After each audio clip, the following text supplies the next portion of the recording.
Hi. Last week was a very difficult one, to say the least. A co-founder of the Bob Hoover Legacy Foundation, who is also board director and president, Tracy Forrest, passed away, or as we say in aviation, has flown west. Tracy was our champion, our #1 champion, inspiring the next generation and ensuring, along with Chairman Mike Herman, that scholarships were available to further aspiring young aviation professionals, education at schools like Embry-Riddle Aeronautical University. It is a tremendous loss for the industry and all who knew him personally. He will most definitely be missed. So on a much lighter note, I've been anticipating this particular show for over a month now, and I'm very excited about this unique panel, if I can call them that, guest that we have today. Today we will hear from female military helicopter aviators from all 5 branches of the United States military. And for their accomplishments so far, they're fairly young, but I dare say kicking butt and taking names. It will be, to say the least, an enlightening discussion about options, opportunities, and possibilities in military aviation specific to helicopters, but just in general. I think it's going to be an enlightening conversation for those of you who are watching. And I had a joke here that I was going to say, especially if you fly like a girl, which actually is a good thing because it's a compliment, because some of our best aviators today are women aviators. So welcome to the program, ladies. It's great to have you all with us. Very cool, actually. So I don't know if they still use cool, but I think it's cool. Anyhow, you guys have had some really interesting career paths. And most of all, you guys are very passionate about flying these helicopters for all the various missions that you do. So it's going to really be great to talk with you about that. Let me go ahead and introduce the panel. I'll start with Coast Guard Lieutenant Katherine Durand. Katherine is a Coast Guard pilot who does a variety of missions that also include search and rescue, but she'll tell us about some of the other things she does as well as a helicopter pilot in sunny San Diego. And then we have Army Chief Warrant Officer Kristen Blumberg with the Georgia National Guard.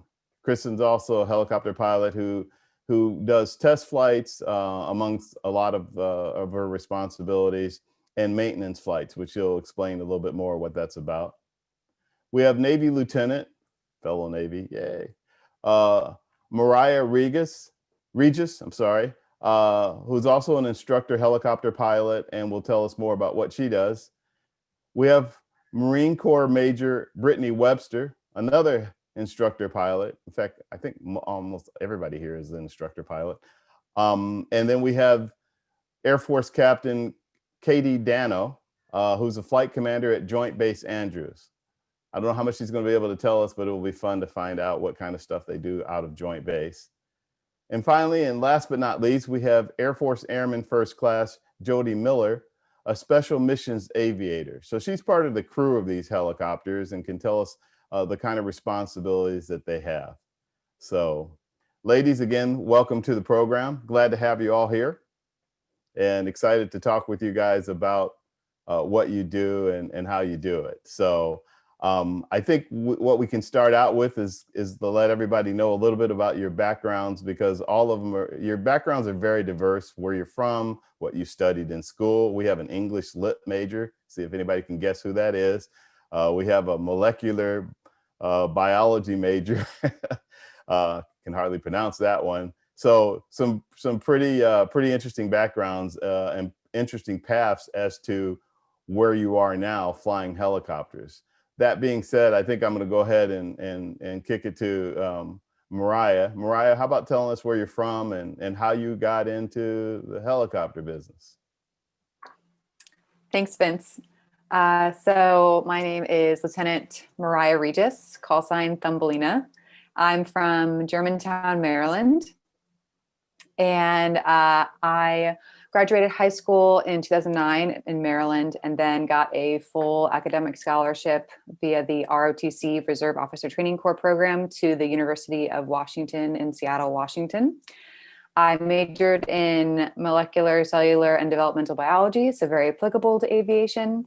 During my time in ROTC, I realized I wanted to go aviation. After my freshman year, I did a program for 4 weeks down in San Diego where I spent a week with each of the services we could go into, and aviation appealed to me the most. So that's when I knew I wanted to go and fly. So upon completing my time at the University of Washington, I graduated and commissioned into the United States Navy as an ensign. From there, I went down to Pensacola, Florida for flight school. I completed flight school in about a year and a half to 2 years. I did primary flight training in the T-6B Texan at Whiting Field in Milton, Florida. I then went to advanced helicopter training in Whiting, Florida as well. I completed flight school in March of 2015 when I earned my Wings of Gold. From there, I went to San Diego to do the FRS, which is the Fleet Replacement Squadron, where I actually flew the aircraft that I flew in the fleet, which was the MH-60 Romeo, which is essentially a Black Hawk that is reconfigured for the Navy. Our primary mission sets were anti-submarine warfare and anti-surface warfare, so I tracked submarines and ships. And upon completing the Fleet Replacement Squadron, I then flew over to Japan and not on a helicopter. And I was stationed at HSM 51 in Atsugi, Japan from March of 2016 through January of 2019. During my time there, I spent 13 to 14 months underway on destroyers and cruisers, both going out independently and with the carrier strike groups, mostly operating in 7th Fleet.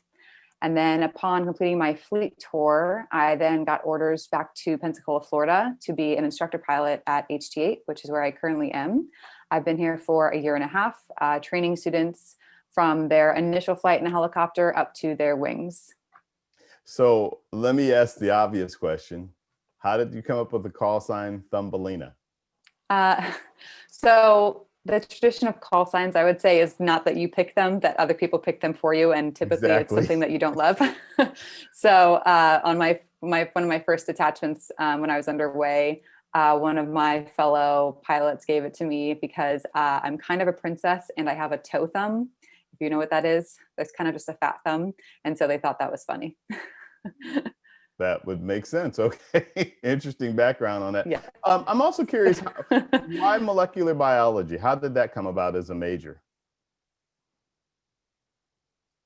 So the United States Navy required that all, or at least 65% of their graduates have a scientific background or a hard major, hard science major. That's the word I was looking for. So they had different tiers. Exactly. So I was always really interested in biology. I loved the subject in high school. And so I knew that's something I wanted to pursue, and it fell into one of those categories. So it worked out for me. Got you. Okay. We'll get back to you. I have a couple more questions for you about your path, but let me go ahead and introduce Katherine Durand, Lieutenant Katherine Durand from the Coast Guard. Katherine? Vince, I grew up in New Jersey, along the coast, basically. And so when it came time to decide what I wanted to do post high school, I just couldn't imagine leaving the water. So I looked at both the Navy and the Coast Guard, and I decided that I was interested in the Coast Guard because of its humanitarian mission. And as cliche as it is, like, I just wanted to save lives. So that led me to the Coast Guard Academy. And I didn't become interested in flying until about halfway through the academy. Similarly, we have a 1-week program where they send you to a Coast Guard air station, and I got my first flight in a helicopter, and I was like, this is pretty cool. And that was the first time I even considered it as an option. And then as I started to learn more about the different missions in the Coast Guard, I realized that I wanted to stay operational and I wanted to be the person actually saving lives for as long as I could. And the way to do that was to be a helicopter pilot. And you can actually be the person flying the helicopter doing these SAR cases, not necessarily having to go to the staff jobs as early as some of the other specialties lead you that direction. So I settled that I wanted to be a helicopter pilot. And the Coast Guard actually does not send everyone directly to flight school. So I did a couple years on a ship first, and then I applied to flight school from there and got picked up. And the Coast Guard, Navy, Marine Corps all do the same helicopter or the same flight school training in Pensacola, and then at Whiting Field. So I had a very similar path to what Mariah just said. And then upon winging, I went to San Diego. I've been here about 2 years, and the Coast Guard specializes in search and rescue. So that's kind of our bread and butter. And stand about 6 duties a month, which are just waiting for the SAR alarm to go off. And so they've been launched on a number of different SAR cases. They look a lot of different ways. Each case is slightly different. And so it's definitely keeps you on your toes for sure. Had you been in a helicopter before you started your helicopter flight training ever? I had that one ride in the back of a helicopter when I was a cadet at the academy. And then other than that, I always joke, so like the collective and the cyclic, the two controls we have in the helicopter, I was not the person that studied ahead. I did not even know what they were called before I started ground school for helicopters. So I went from not knowing what a cyclic was to flying the helicopter by myself over the course of like 20 days. It's crazy fast, but it's also really cool to go through that process so quickly. Yeah, very cool. Captain Katie Danno, Air Force. Hey everyone, I'm Katie. I have a path very similar to Katherine and Mariah both. I was born and raised out west in Montana. Both of my parents are national park rangers, so we moved around to different parks a lot.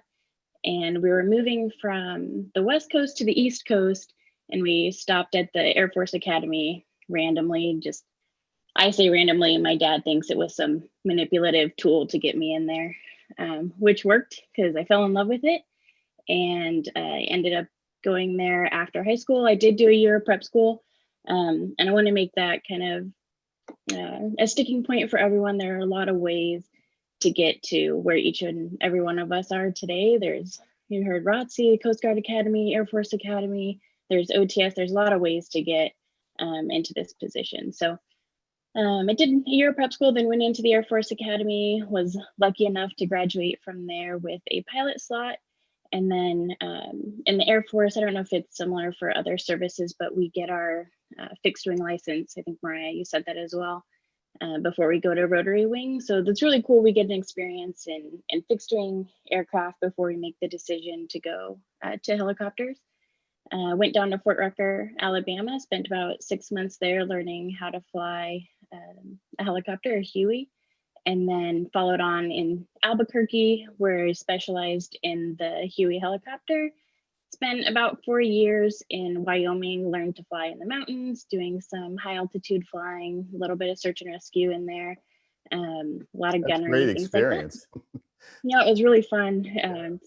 Vastly different from what I'm doing now in Washington, D.C. The flying is different, the mission is different. But I was able to go to instructor school and in between there, and just flying here and instructing and enjoying it a lot. So it's all been pretty fun. Well, good. Thank you. Jodi, you have a kind of a unique aspect of this. You're not a pilot, but you're the aviation mission specialist. I probably got that wrong. Special missions aviator. Yeah, you got it. Anyhow, you're a crew, and you have a lot of responsibility with this. It's after talking with you about it during a pre-show, I was like, wow, that's quite a job that you do. How about telling us a little bit about where you're from and your background and what you do as a crew member? Yeah, so my background is very different from probably everyone here. I graduated high school in 2011. I was more focused on being a college athlete, so ended up running and getting my degree. So I do have a degree, but then I joined the civilian world, or not civilian world, but just jobs. I went and got some random jobs and just kind of missed having the team aspect. So I was kind of looking for that and decided, maybe the military would be a good option for me. So I ended up joining when I was around 25, and could have went the officer route, but I kind of wanted to just get in right away, get my feet wet and see like how the military was going to be. So I actually got lucky enough to get an aircrew job, and then ended up going to basic training, went through that, went through our basic special missions aviator course, where we kind of like look at different aircraft that you could be on. So special missions aviation isn't just the helicopters. It could be helicopters, anything from the Huey to HH-60 to CV-22, which is like a fixed wing and a helicopter. Also, you could be on like the big fixed wing aircraft, the 130s there too. So I got lucky enough. I wanted to be on the Hueys, the helicopters, and ended up picking up Andrews as my first base. So it's pretty unheard of for students straight from, I guess, college to go to Andrews. So it's kind of, I got lucky there. But I am out here and I've been here since June, kind of working on my job, just kind of learning the ins and outs of it, helping out the pilots. That's my main thing is to make sure everything's loaded on the aircraft correctly, make sure, you know, we have the power that we need to take off. Say if, hey, we don't have this power, we need to wait a little longer until, you know, we burn off some fuel so we're not as heavy. And then I go and I make sure basically anything the pilot needs, I kind of work with them, and, you know, anything from radios to clearing turns to make sure, you know, if they're kind of task saturated up front, you know, I'm just trying to help out in the back and do my best to make sure that, you know, we're safe and we're working efficiently as a crew. Yeah, I'm actually looking forward to talking to you more about that and just your path of somebody that went and got a degree, which automatically you think, okay, that person would go into service as an officer, but you chose to go through basic training and go the enlisted route. And it sounds like it's been working out really well for you. So I look forward to kind of talking with you about that some more. And we have Kristen. Kristen, you are Chief Warrant Officer with the Army, with the Army National Guard down in Georgia. I am. I'm a Chief Warrant Officer 3. I joined the Army in 2008. I graduated from the University of Alabama in 2007 with an English Lit degree and a history degree, a dual major. I wanted to go to law school originally. The job market was really bad when I got out of college, and I decided I want to try something different. I got hired by Keystone Helicopters up in Coatesville, Pennsylvania, and started working on the S-76 and S-92 programs as an interior fabricator. Where I met a couple of test pilots who were all ex-Army warrant officers.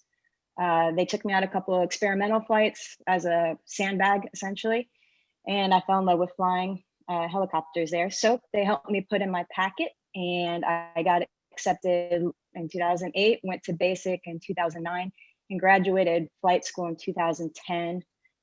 First went to Fort Irwin, California, where I was a VIP pilot and a OP4 pilot. OP4 is where I simulate the enemy aircraft and help train the ground soldiers on what enemies might do.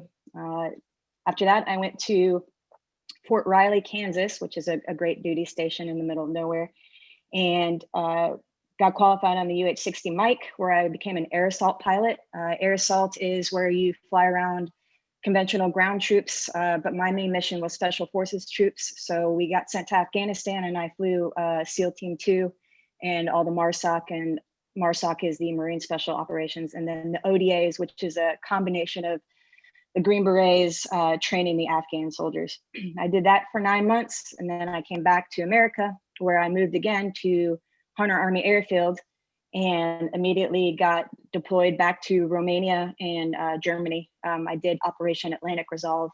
It was right when the tensions were hitting off with Russia. So we were based on the Black Sea, ready to go over there if needed. We did a lot of deck landings and stuff, which is kind of cool for an Army person because we normally don't do that. And worked with a couple of SEAL teams over there. Yes, sir. Yes, sir. Yeah, that's something that I was actually going to ask several of you about. What was it like your first time landing on the back of a ship? Terrifying. I'm speaking for myself. I'm a ground person. You know, aviation, Army aviation, we normally don't do water. And I had to wear all the stuff with the HEEDS bottle, which is like our air bottle. We do Dunker, so we're familiar with that. But the way the ship rocks, and I'll let the people who land talk about it, but you have to count and kind of figure out. So that was really interesting and a very, very cool assignment to live in Romania for almost a year. After that, I came back to America, decided I didn't want to be active duty Army anymore, and proceeded to join the National Guard, where they sent me to maintenance pilot school. And I became a civilian on the side because the Guard is part-time. Right. So I was a maintenance pilot down at Fort Rucker. I was on the TH-67s, which is a Bell 206, and I was a Lakota test pilot as well, which is the EC-45 equivalent. I did that for 2 years, and then I got picked up active duty Guard, where I became a training officer, and I'm now an instructor pilot in the UH-72 as well. And then our main mission currently in my unit is LEO support, which is law enforcement support.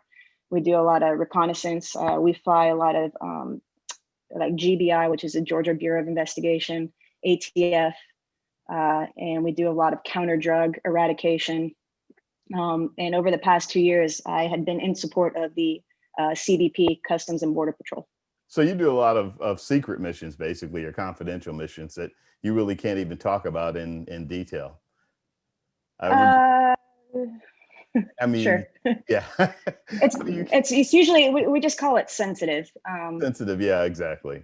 Yeah. So I'm going to stick with you for a second, and but I'm kind of going to go around the room, because I think that one of the things that we want to get across to the young people that are watching, whether they're in high school, in college, almost finished with their degree in aviation or something of that nature, or they've already started in their career. It is really interesting to hear when someone like, and several of you have, where you're like, your major was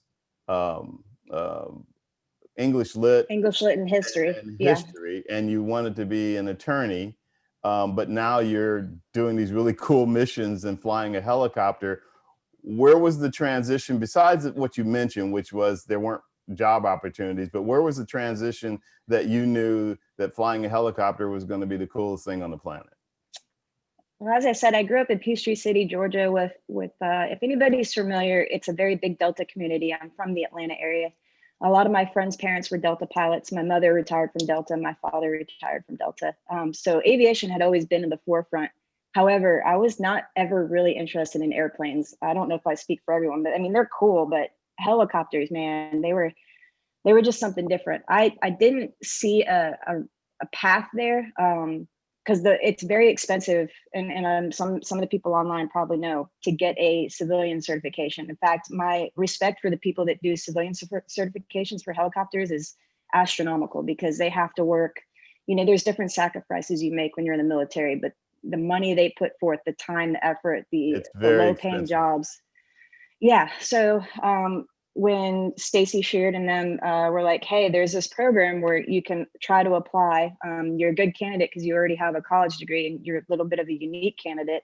Why don't you try?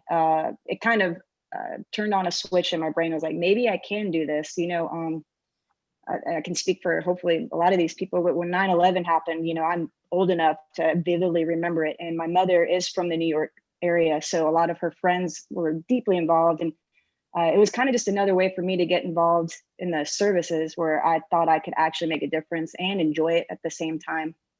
So that was a big turning point for me. And then the Army is very interesting because we have two different paths you can go. You can go as a warrant officer, or you can go as a commissioned officer. So when I went for my interview, they said, hey, you have a college degree, a 4-year degree. Why aren't you interviewing to be a commissioned officer? And for me, it's because I wanted to fly. So in the Army, if you're a commissioned officer, you don't fly as much. And that's just a fact. You're a commander, you're doing other things. A warrant officer is a technical, tactical, it's an expert at what we do, which is why we have tracks, which is why I have like 2 different jobs. So that was pretty much how I got there in the switch. And Stacy Sheard had a lot to do with it. For me, seeing a female in a test pilot role, as somebody who is pursuing my A&P, it was incredible. It was a really big push for me. Yeah. So, and for people who don't know, Stacy Sheard is the chairman of the Helicopter Association International, which is the main association for helicopter flying overall, both civilian and military. So with you guys talking about the difference between fixed wing and rotor wing, I'm going to step on that for just a minute, because I think several of you have had fixed wing training before you transitioned to rotor. Anybody else want to tell why they lean towards rotor and what that experience was about? Any of you can? I can talk Sure. since I haven't introduced myself yet. Oh, I'm sorry, Brittany. That's all right. Please tell us a little bit about your background as well. Sorry about Sure. that. All right, so I'm Brittany. I grew up in California, in San Francisco area. The military definitely isn't, a very popular thing out there. Not something that people really strive to go to, but for some reason, I developed an interest in it, and I wanted to go to college. I wanted to play sports, and deep down, I wanted to be in the military. And so it worked out for me to go to the Naval Academy. So I got accepted there.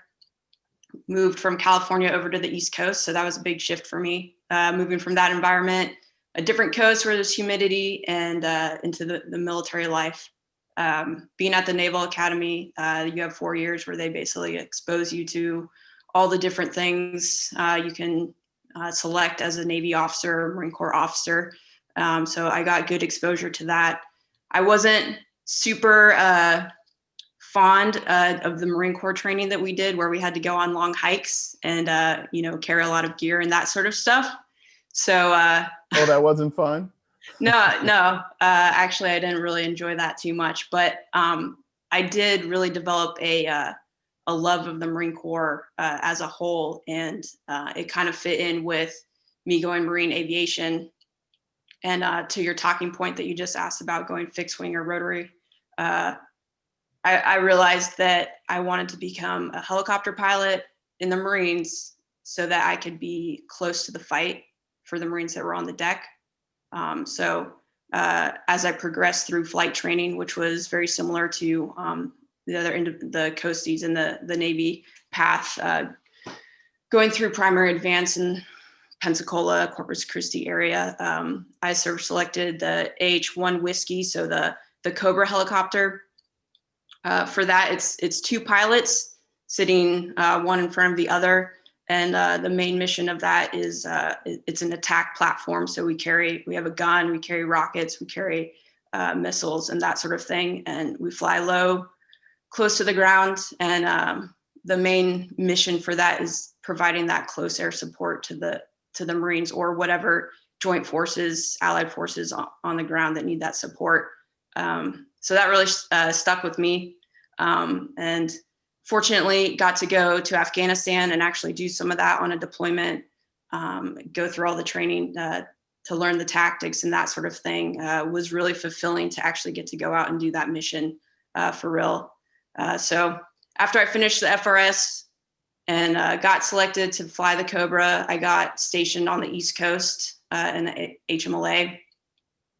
So did my time with that squadron there, got to do the deployment to Afghanistan, got to go on a MEU where we also flew combat operations out in the Mediterranean. So got the experience flying in the dirt, got the experience flying off the ship, finished my time with the squadron as a fleet tour, and then got to go to a different job that was not flying related, but gave me a lot of exposure, just basically being a Marine officer and getting to actually work with Marines, and which is not an experience that you necessarily get a lot of as a pilot. So I got a lot of exposure to that, got to go back to Afghanistan, this time on the ground, almost in the exact same area that I was when I was flying. So that was a great experience. And then I finished up my 3 years with that unit at the Marine Corps Security Cooperation Group that's stationed in Virginia Beach. Finished that actually earlier this year and got sent to my current location now as a flight instructor. So I'm actually pretty new here. I'm going through the instructor syllabus myself right now. So once I complete that, I'll start actually instructing students. But let me have some fun with you. Ever roll a Cobra? You're not the first person to ask me that, actually. But no, as a pilot, I just have to. I have not, and I think that's one of those things that you can do one time. but never again. So Yeah, no, I have yeah, not. no, I just had to mess with you about that. I did some research on you guys in terms of women flying in the military, specifically women helicopter pilots. And as an example, for the Marines, when I looked it up, it only wanted to tell me about women F-35 pilots, et cetera, fixed wing. It was really hard to find anything about women helicopter pilots and specific to the Marine Corps. What's your take on that?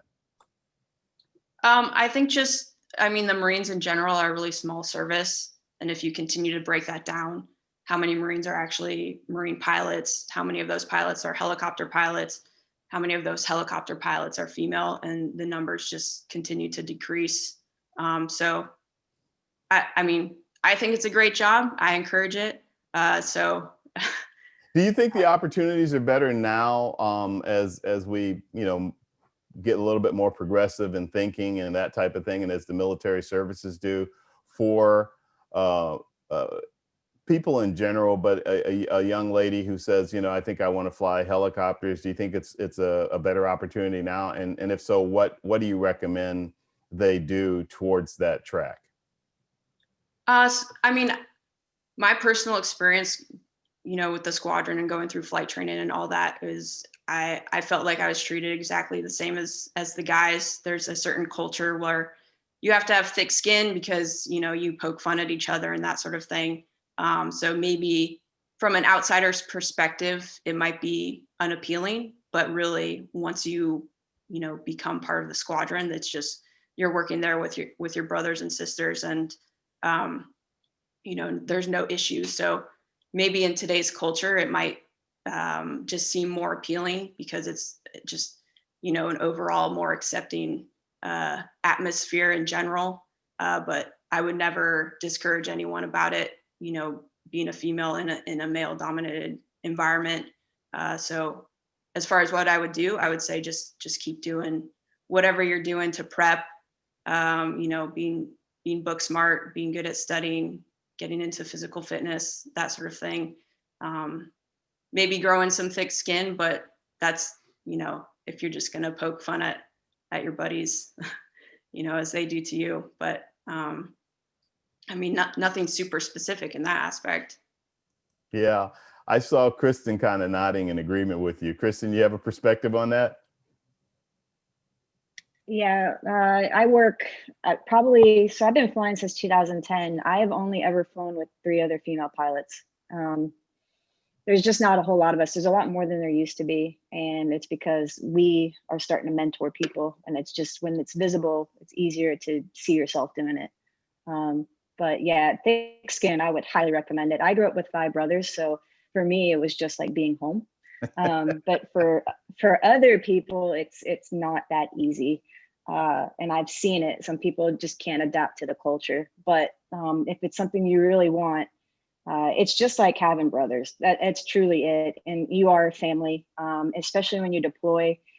That person that's sitting next to you or is in your crew is, if something happens, it's happening to them too. So it's a different type of bond, and it's a great one. And there is more female pilots out now, and there's more female crew members, and we are doing our best to mentor the next generation and let them know that, hey, there's more of us. But for me, yeah, only being able to fly with 3 other pilots in 10 years, we're coming a long way. I can see there's a lot more coming, but definitely thick skin. That was a very good comment.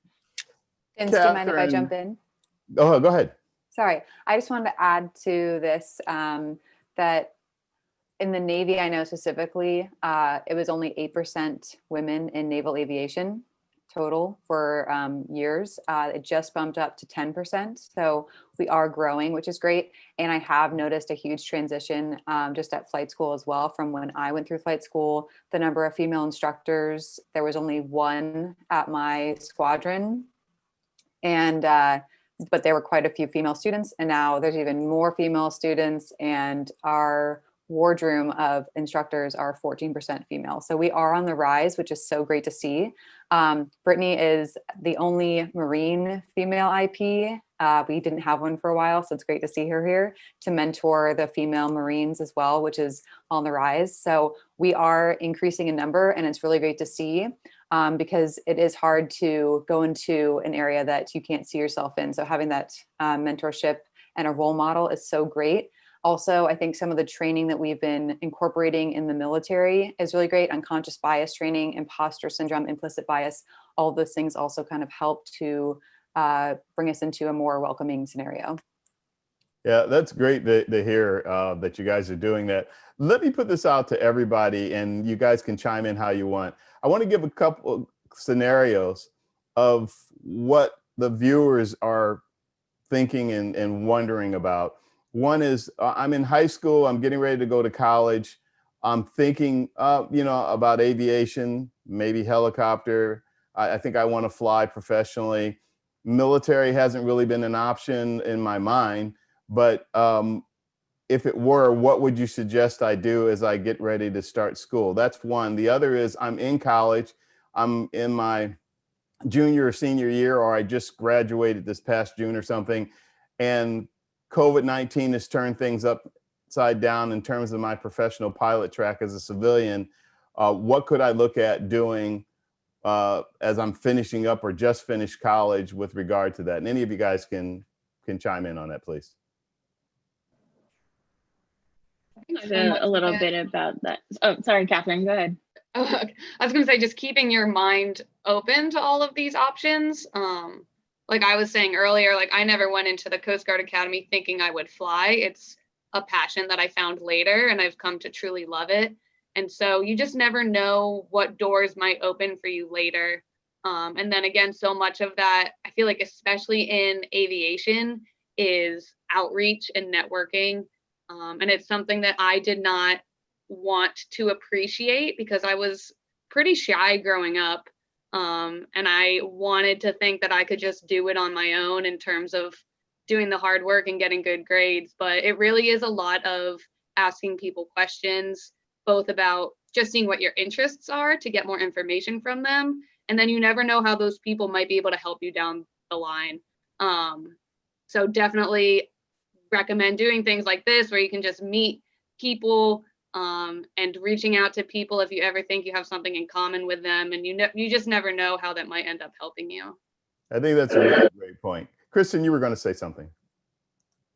Yeah, I was going to say something. The National Guard or even reserves is something else to think about, because if you do have a passion for flying, but you're not really sure if you want to make a career of it, or if you want to, if you're in school, I know a lot of people that are in the National Guard fly, and then they also fly like on the civilian side as jet pilots or working for Delta or Envoy. So there's just so many options that I think I legitimately did not know about when I was joining the service. I just thought that you had to go active duty. And for me, I only wanted helicopters. And when I talked to the other branches, they wouldn't guarantee me helicopters. So there's just a ask. Yeah, I can't stress networking enough. There's plenty of us that are willing to talk to people and tell you our experiences. And then if we don't know the answer, we know exactly who to tell you to talk to.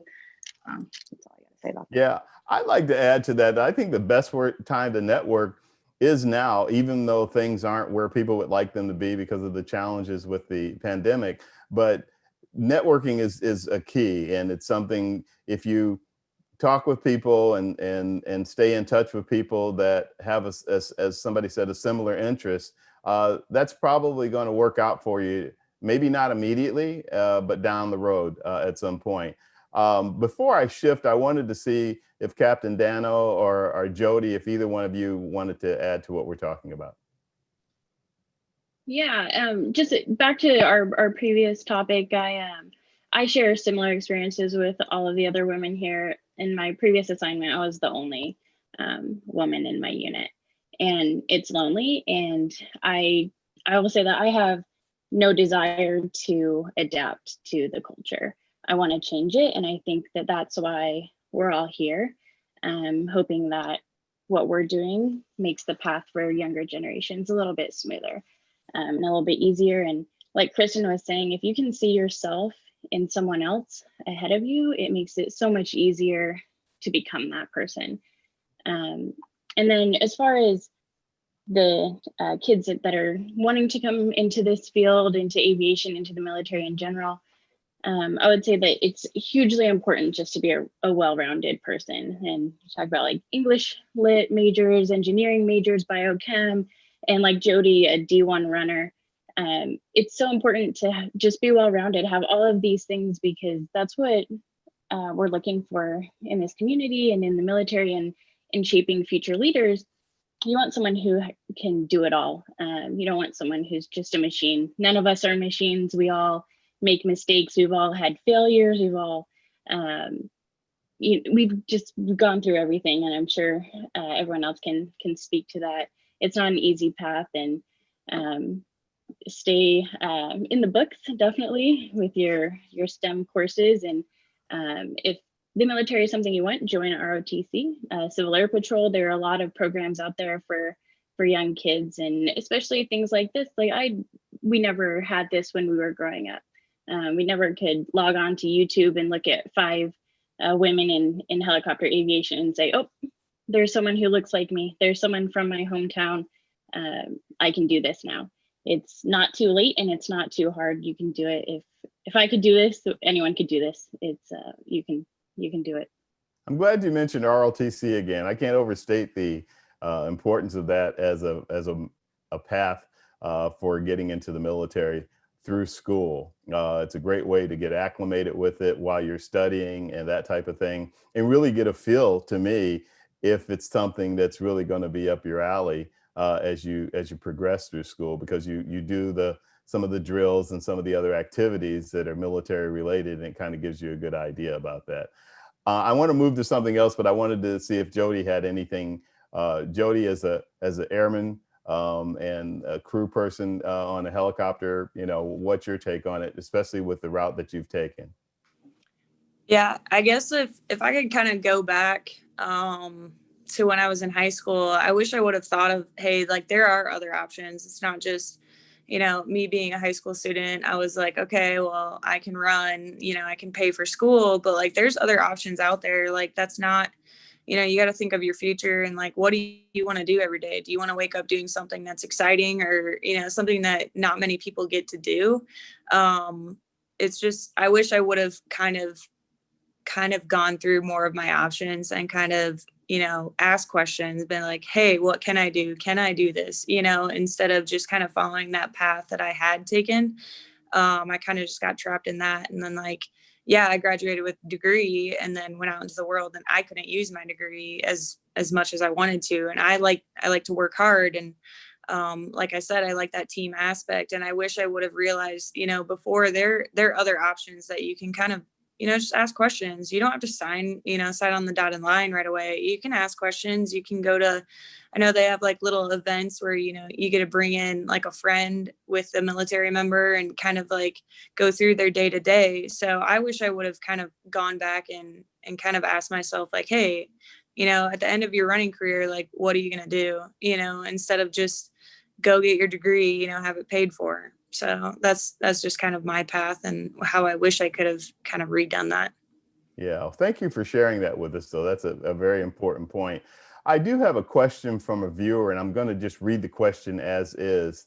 The viewer says, being a female in a male-dominated field, how much more difficult do you think the process was for you? What helped you get through it, more importantly? And I think I'm going to go to Katie Danno first. And since, based on what you were just saying, Katie, you probably have some thoughts about that. Yeah, I will say that there have been challenges, and I think everyone's road is different. Everyone's perspective on this is probably different. But as I mentioned before, it can be lonely. I relied heavily on my friends and my family and mentors, and like Kristen was saying, I found a woman who I could look up to in my field to show me the path. But there are days, there are weeks, there are years that I've questioned my service in a way that isn't because I don't want to be here and I don't want to be doing something that's good for the community, but because it's been difficult. And I think that what I've had to do is kind of look inside myself and say, I have a young daughter, and I want her life to be easier and to be a smoother road than I had. And even for the women ahead of me, like my path has been easier because of the women who've gone before me. So yeah, there will be difficult days and difficult times, and you have to rely on the people around you, especially the other women, other people you can kind of lock arms with and stay strong. Anyone else? And kind of jump off that, and just that you might be thrust into that mentor role earlier than you think you're ready for. So I have only been flying this aircraft for 2 years at this point, and there are 2 women at my unit, me and someone who is even more junior than I am. So the men that we work with are great, and they're very supportive, and like everyone else was saying, like I do feel like I'm working with brothers, and it's so much fun flying with them. But there are just things that they don't know, like how do I deal with my hair in a bun while I have to wear a helmet, or what do I have to do when we're flying for 6 hours and I have to go to the bathroom, like just different issues like that. And so I am that mentor to that other woman that I work with when I never, like, I want that person myself. So it's a great community. You do have to be more aggressive about finding mentors for yourself, but then you also need to be willing to be that mentor for somebody else. Thank you. Anyone else? Yeah, so I agree. I think the biggest thing, I've been in situations where I'm the only female. I've been in situations where we have quite a few females. I've kind of seen both sides of the spectrum. And I would say getting those support groups together, even if you're the one forming it, is so important.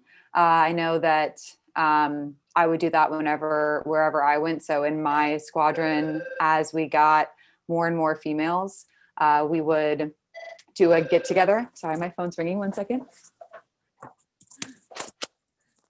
Your bandwidth just changed. Sorry, kind of busy here. Okay.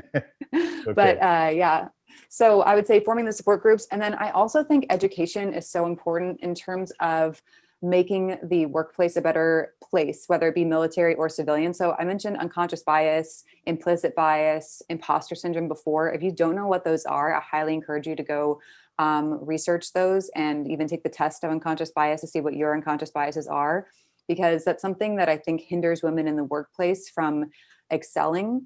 Is just simple things like I never felt any sexism towards me in my workplace, but once I read more into those, I was like, you know, the men do tend to bro out together, and that allows them to have a better relationship with my commanding officer or my O4s, and therefore they're going to be more comfortable around them, and therefore they're going to potentially rank them higher.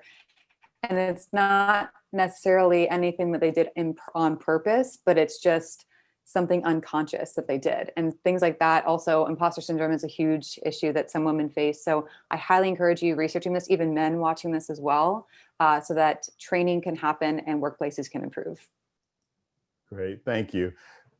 With the time that we have left, I want to go around the room and actually hear from each of you a little bit more specifics about what you specifically do as a pilot, right, a helicopter pilot right now. Not only in terms of your flight instruction, but if recently you've done any kind of special mission or unique flying or something like that. I'd like for our viewers to know what you guys do. So I'm going to go ahead and start with Kristen to tell us about what you do. You mentioned it earlier, but I know you're a maintenance test pilot, I believe, et cetera. Can you tell us a little bit more about that? Yeah, so in the Army, and I don't know how other services are, but we have a maintenance test pilot instructor path you can take as a warrant officer. So we go to a 7-week course that teaches us how to do ground records and stuff, which is pretty easy for me because I'd been working towards an A&P before I joined the military. They teach you how to manage the program in accordance with Army terms. And then because I'm in the UH-72 Lakota right now, we're also a civilian aircraft. So it's an N number aircraft. So we have to maintain FAA records on top of Army records. So it's a little bit more complex. Dakota? What's the Dakota used for specifically? The Lakota that I fly is reconnaissance. We have an MX-15 camera on the front with a FLIR. It's a really nice camera. And yeah, we do stuff like that. So for my role, I make sure the aircraft is airworthy. I work with my mechanics. I know enough to be dangerous as a pilot, and I'm sure Jodi can speak on this. If your pilot knows anything about maintenance, it's kind of a dangerous thing because I don't know, it just is. So we work on aircraft, make sure it's airworthy, and then I go do the test flights after major maintenance is done to make sure that they're good for the other pilots to fly. So that's my main job right now. I'm in charge of a major maintenance section. So we're in charge of 12 aircraft right now. Heavy phases, which is like if they go down for a while and we have to fix it, take the mast off, take the engines apart. So I'm in charge of all of that right now, and then making sure that they're worthy. That's impressive. Since you brought Jodi into the conversation, I'm going to continue with Jodi. Jodi, tell us about what you do as a crew member, and also answering what Kristen just said about maintenance and that aspect of flying. Yeah, so I totally value, by the way. No, so basically I need to be a systems expert on everything. If something goes wrong, I need to be able to say, hey, you might have this light, this could be happening. I kind of have to be able to evaluate it in the back while they're flying. Let me just interrupt you real quick. What you're saying is you know as much about the helicopter as the person flying it.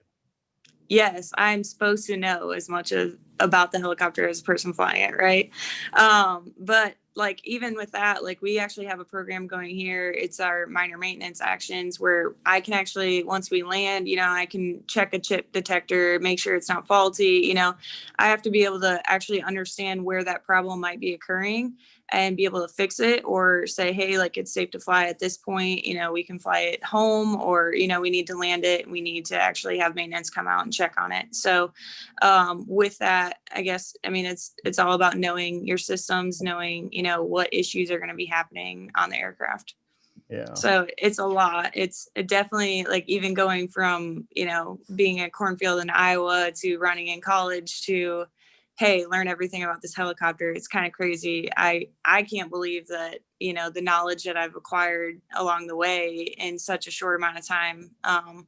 It baffles me. I feel like I studied more for this helicopter than I ever studied in college. So it's pretty crazy there, but yeah. Yeah. Captain Danno, you're at Joint Base Andrews, and you actually run a command over there with the helicopter unit. What do you do? What do you guys do over there? I see your helicopters coming and going all the time. What's that all about?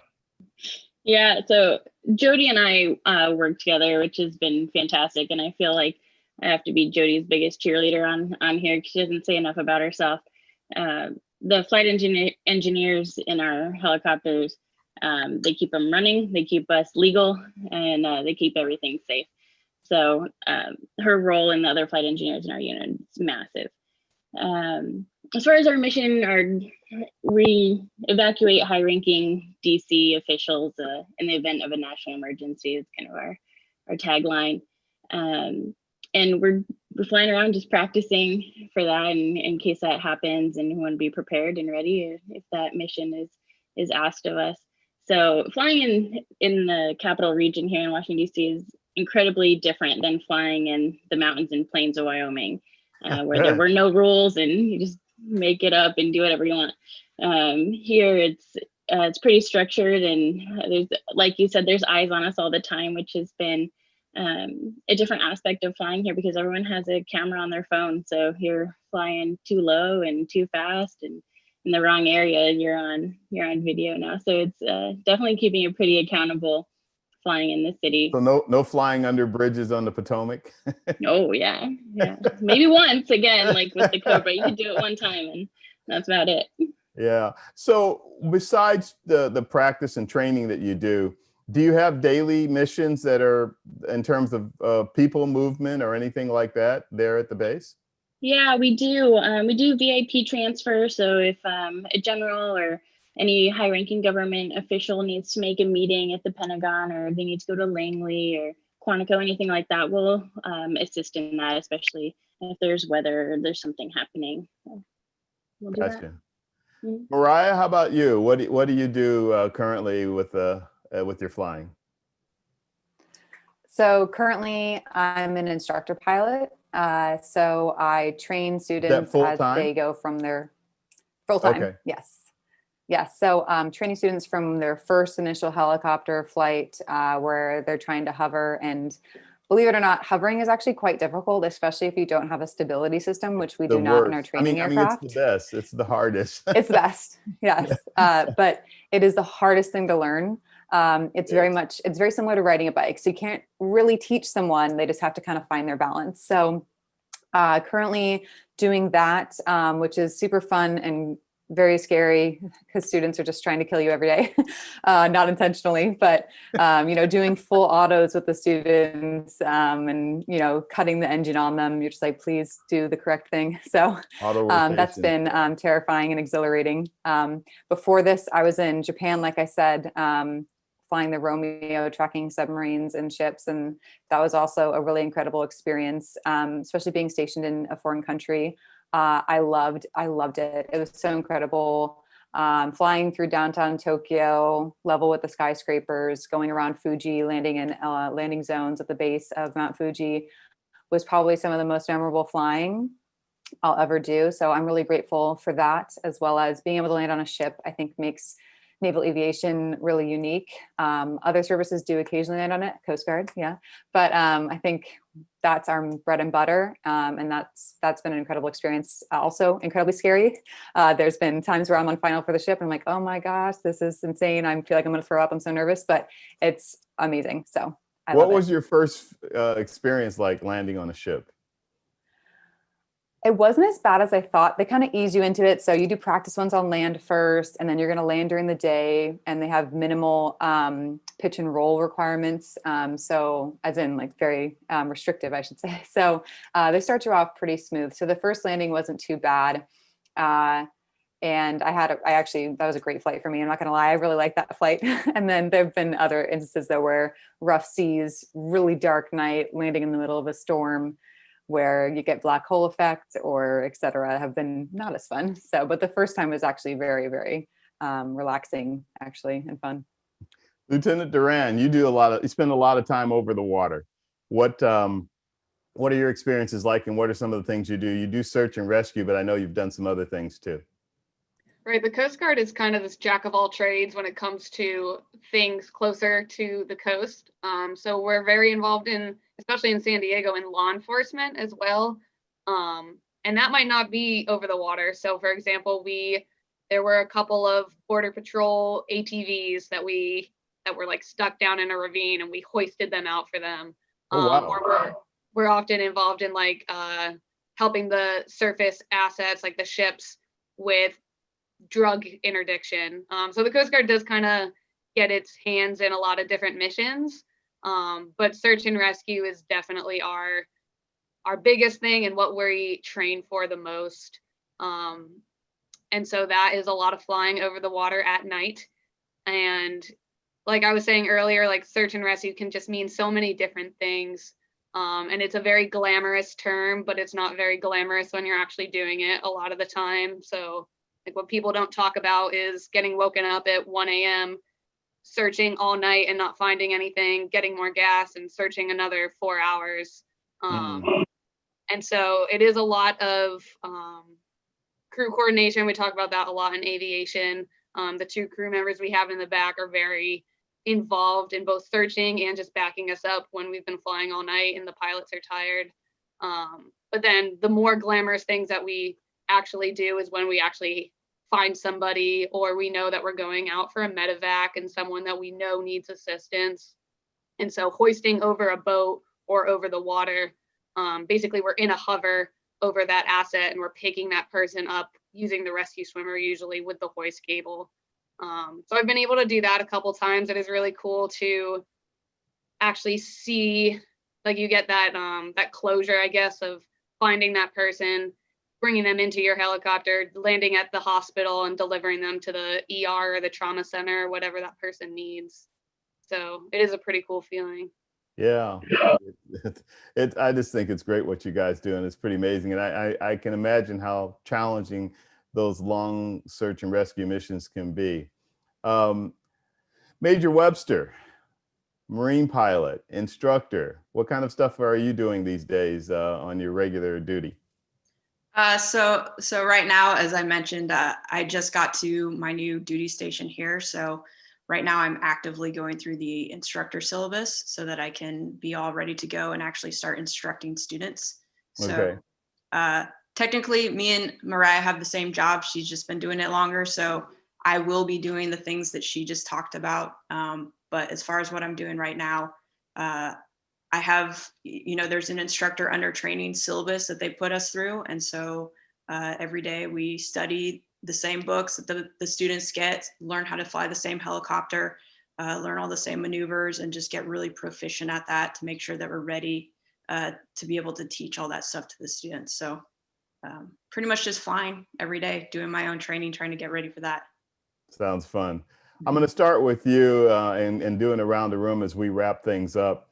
What's the one piece of advice more than anything that you would give to our young viewers who are considering a career in aviation, considering the military aviation, considering flying a helicopter, etc.? I'll start with you, Major. Okay. I guess my first instinct response to that is there's a lot of reasons why people join the military, and there's a lot of reasons why people pursue whatever paths that they do inside of that. I think it's really important to figure out what's important to you, and what fulfills you in that aspect. So being part of the military, you're joining a team, you're serving your country, you're developing brothers and sisters next to you, going through experiences that is not a common thing that a lot of people in this country get to do. So finding the fulfillment and having that that atmosphere and those people around you has to be something that is important and makes you want to get up in the morning to go do your job. And then as far as being in aviation, all our missions are different, but I get to put on a flight suit every day and go outside and fly a helicopter. It's a really awesome job. It gets me out from behind a computer. I enjoy that. And, whether you're training future students to go, proceed on and get to their actual fleet aircraft and do their mission, or you're flying your fleet helicopter and you're, in combat, or you're, doing search and rescue or whatever it is, you have to find that thing that fulfills you and, makes you proud to be doing what you're doing, so you can continue to enjoy it and do it well. Chief Warrant Officer Blumberg, same question. Yeah, I'll kind of resonate in what she's saying. For the military, you really have to understand what you're getting yourself into. And I think most of us did, all of us did. And understand that what you're doing is a lot bigger than yourself. All of us do special missions or stuff that affect the people. My main job is to support the guys on the ground. And when you get that satisfaction or that justification of what you're doing, it really makes it all worthwhile. At least it did for me, especially downrange or in Afghanistan. It kind of brings it full circle. You fly because it's fun, but if you have purpose behind why you're flying, it's even better. Yeah, just know what you're getting yourself into. Ask women about the military. I cannot stress this enough. Like little things, like she said, peeing when you're on an 8-hour mission. How does it happen? Guys, just pull out a Gatorade bottle. I will eternally be jealous of that because it is a big deal for us. Other stuff, like we, at least in the Army, we don't room with guys. So even when it's chow time or going to dinner, you have to, like, especially in Afghanistan, you have to go out of your way to find people to go dinner with you. It's just different for us. It will always be different, and hopefully it'll get better, but the more of us that come along, but definitely ask questions. I've been blatantly honest with people, and I don't know if that's the best way to do it. Absolutely, in terms of the best way. Yeah, sometimes it scares people. In terms of aviation, be passionate. It is a intensive career. I always make the joke, I have a bachelor's and a master's. For me, flight school was way more intensive than both of those combined. And it's a quicker time period, and it is a fire hose. You have to really, really want it. That being said, if you do, it's a lot more enjoyable when you finally get those wings and when you go through all of it. But definitely know what you're getting yourself into on that aspect too. There is a lot of studying, but at English major, if I can do it, you know what I mean? And I have a lot of buddies, and that's what's unique about the Army too. My stick buddy in flight school was 18. He basically graduated high school, did really well on the SIFT is what they call it now, the flight test, and interviewed phenomenally and was my stick buddy in flight school. So there are so many different paths is all I can say about that. Do your research, talk to people. That's all I got to offer about that. All right, thank you. Navy Lieutenant Regis. I definitely agree with everything that Kristen said. I think having a passion behind what you're doing really is what sets the military apart. When you're doing that mission, it's really rewarding. Flight school is a lot of work.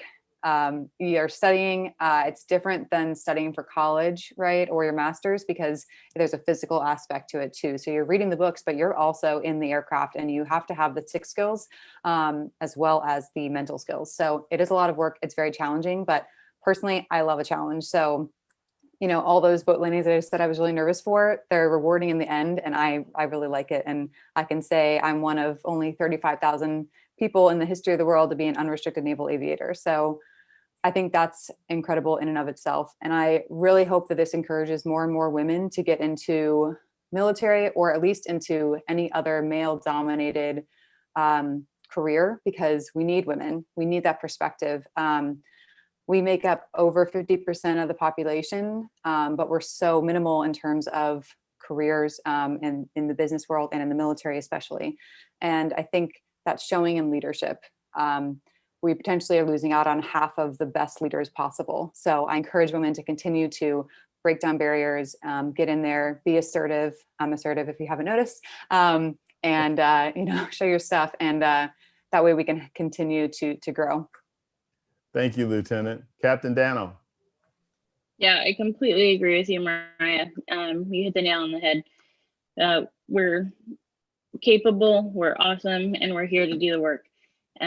So I encourage women, support women every chance that I can, and I know that the rest of us do the same.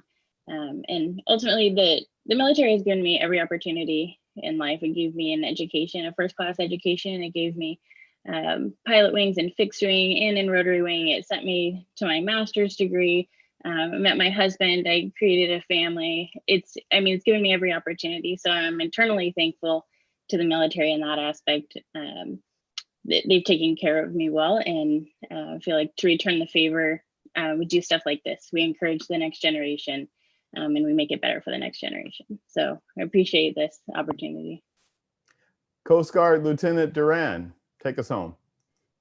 I'd say the biggest thing I have is don't talk yourself out of something before you've even tried it. If you're interested in something, I think it's really easy for people to think like, well, I'm not smart enough to do that, or maybe I don't have the stick skills, or I just basically being afraid of failure before they've even attempted something. So I think especially in aviation, I have met so many people that talk about failing tests in ground school, failing check rides, being on the verge of not making it through, but then they do make it through, and they're amazing pilots because they had to work that much harder for it. And so I think if you really want something, you can just put your head down and do that extra work, and you might need to study harder than the person next to you. But if you want it, you can make it happen. And so don't not even attempt something because you're afraid you might not make it. Very good. Did I get everybody? Did I leave anybody? Oh, you got me, so. Then I did. That's exactly why I said that, Jodi, because I was like, oh, did I leave the flight engineer out? Yeah, it's okay. It's okay. I get forgotten all the time. No, I'm just kidding. I guess my biggest thing is don't give up. I mean, you might go down a certain path and look back and realize like, why did I do that? But everything happens for a reason. But also try and just like make sure you keep your options open, and just keep looking out for the next possibility. You never know. I mean, I never thought I'd be here, and I feel blessed every day to get to do what I get to do and see things that not many people get to do as well. So just keep your head up and, you know, keep working hard at it and figure out, you know, what do I want to do every day? What am I going to wake up to and say, wow, how did I get here? How do I get to be, you know, doing the job that I do? So it's always, I mean, there's always something.